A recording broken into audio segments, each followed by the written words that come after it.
Hey everybody, we have more Star Wars Legion. Today we are going to open the IG series Assassin Droid Operative Expansion. Now this is great. You get IG-88 and IG-11, both IG droids that we have seen on live action Star Wars. And because of that, it provides options for both Imperial and Rebel players. So let's see what all we get in here. I am super pumped about this pack. Always loved IG-88 since the days of Empire Strikes Back. Seeing him on the bridge of that Star Destroyer. Alright, so it looks like we have IG-88 here. On the back we get a look at both of the models.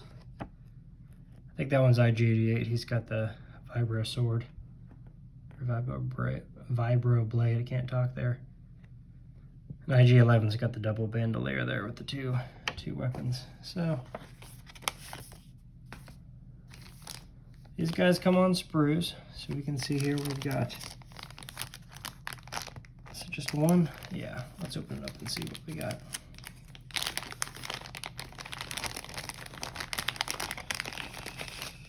Okay. Looks like we got some torsos here. 3 sets of torsos, it looks like. So it looks like we'll have some options here for building. There's the blade. A couple weapons there. Yeah, I'm interested here to see. That's got to be IG-11. There's IG-88, but I don't know what this is all about. I'll have to look online to see what options we get. Maybe we'll get... Is there going to be enough to build? I don't think there's enough to build 3 full units because there's 1 set of feet, 2 set of feet. But we may be able to get 3 torsos and maybe some extra arms. Use one for parts maybe. And we get 2 bases, 1 for each of the figures. But the real meat of it are the cards. So let's see what we got in here.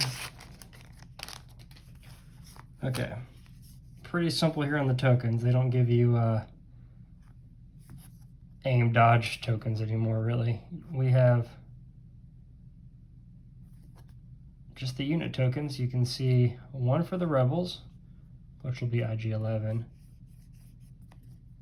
2 for the Imperials, which, you know, both droids can be used by Imperials because they're both bounty hunters at one point. And then, of course, Mercenary. So these guys are very versatile. I guess let's start with these upgrade cards here. There's really only this for IG-11. You can choose the programming between Nanny and Bounty. Let's start with Bounty. We'll go alphabetically here. So IG-11 only, you gain Bounty in AI, Aim, and Attack. If you choose a commander as the target of the Bounty, your weapons get Pierce 1. If you choose an operative as the target instead, your weapons gain suppressive. So you can kind of choose there. You're going to get more keywords to your weapons to make them stronger. Obviously you are going after somebody there, so you want your weapons to be good. Or we can have the Nanny programming. Now keep in mind this one costs 5, this one costs 0, and I believe you have to have one of these chosen. IG-11 only, Rebel only. While building an army, Grogu gains counterpart IG-11. So instead of just being on Din Djarin, Grogu can now go on to IG-11 as well. And then you gain AI dodge and move. So before we get to the command cards, let's look at these unit cards here. We'll start with IG-11. So Mercenary, but usable by the Imperials and the Rebels. Armor 1 while defending, cancel up to 1 hit. Gunslinger, when you perform a range attack action, you may perform a range attack action against a different unit. Kind of representative of when IG-11's taken out that group of bandits in the first episode of the season 1 of The Mandalorian. Impervious, so if the attack pool has a Pierce X, you get to roll that many additional that many additional defense die, kind of like the Mandalorians.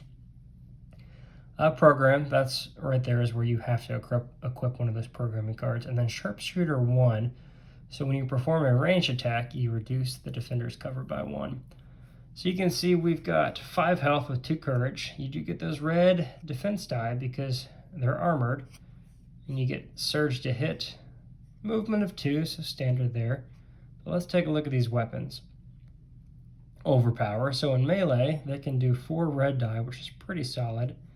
They've got the modified E11 blaster with a range of 3, 1 black, 2 white, but pierce 1, which could also be applied to your other weapon if you have this, and suppressive.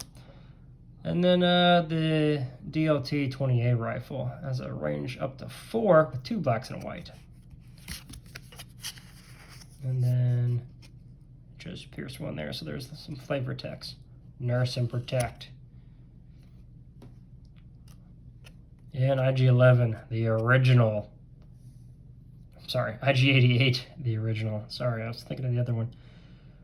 All the way back from Empire Strikes Back. Probably, I would say, the coolest looking bounty hunter. I liked IG-11, oh gosh, how many times am I going to do that?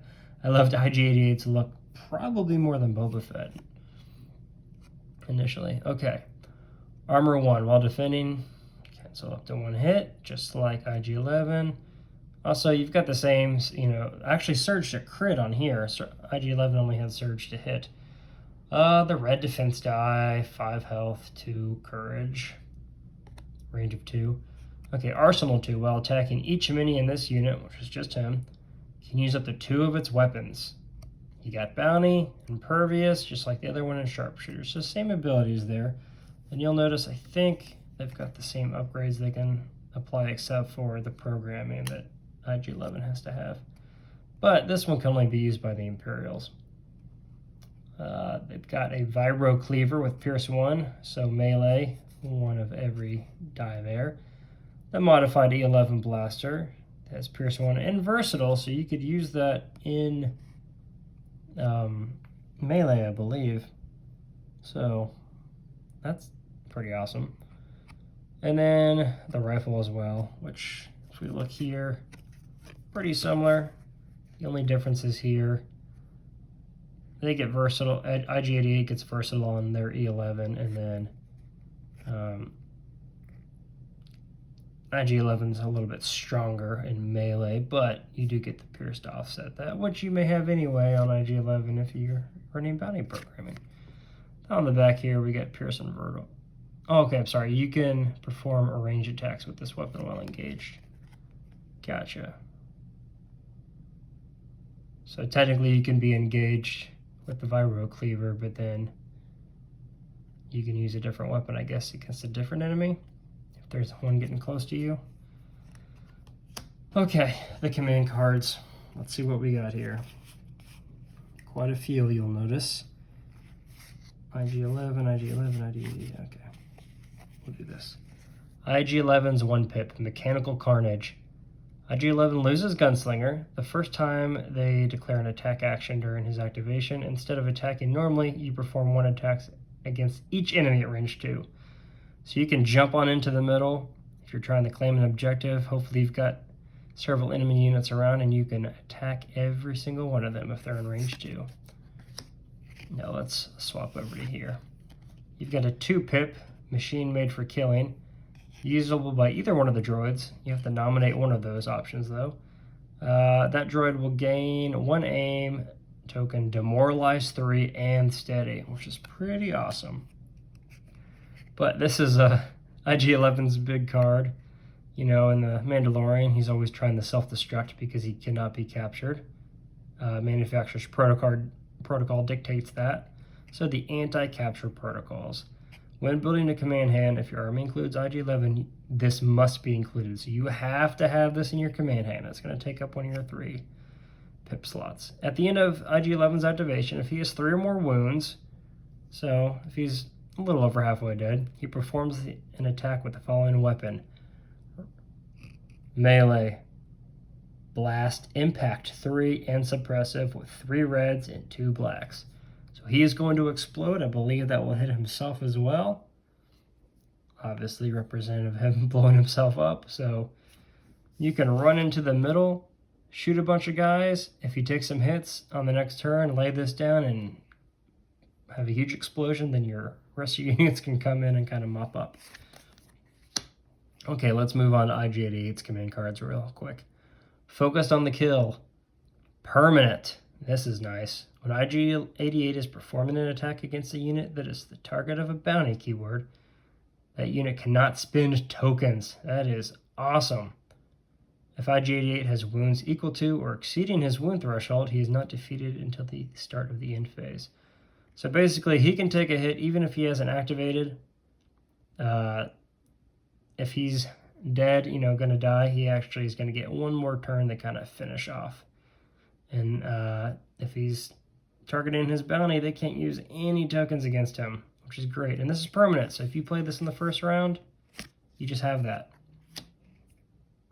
Independent Programming, also a permanent card. It's 2-pip.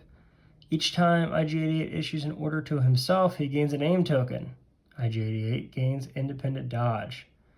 So at the start of the activation phase, if you don't have an order token, gain a dodge. So basically, whether you have an order token face up or not, you're either going to get an aim or a dodge token, which is great. So those are IG-88. He doesn't actually have a 3-pip. He just has these 2-pip options. So you could play both of these if you wanted to, and this if you had IG-88. He doesn't have a 3-pip, but that is what is in the box for the IG droids. I think these are going to be awesome. I'm always down for more bounty hunters, especially because I'm primarily a rebel player. Getting another bounty hunter, I can have Den and IG-80 or IG-11 together in a team. Yeah, they take up both my operative slots, but I think it's kind of cool to have both of them together here. Of course, if you're just playing casually, you could throw in IG-88 and pretend that the rebels are, hiring his services to take down an Imperial commander or something. But I'm interested to see how these guys play. I'm so glad that I didn't think we were going to get IG-88, but the fact that IG-11 was so popular in The Mandalorian, the fact that they can make a 2-pack and put them both in here, make them similar but different enough to make them feel like unique characters. But obviously, because they are both the same series of droid, they would be very similar, in stats and abilities. Obviously, they have the same health. I think cost-wise, IG-11's 5 points cheaper, but he has to have programming. So if he wants to be a bounty hunter, they're both 110 points from the get-go. So that's it for the box. I will let you guys know how it works out after I play with them. If you guys have already played with them, please let me know. Let me know which one's your favorite. Are you running IG-11 as an Imperial, or is it primarily Rebel players that are using them, or you guys use them with the Mercenary Squad? I want to know how they work. If you're running IG-88 and IG-11 together in an army, I really want to know about that. Let me know how they synergize. It may just be thematically fun, but in the game, if they actually work really well together or not, I'd be interested in knowing that. So please leave a comment down below. Also, make sure you hit that subscribe button. Really helps us out. Makes us feel good that people subscribe to the channel. But we're trying to push out a lot more Legion content. We love this game here. We love playing it as much as we can. And of course, always fun to get new units, to be able to see what all cards they have and kind of figure out what kind of list you're going to put them in. So I'm going to build these guys. I'm going to paint them. But until then, you guys go play some games.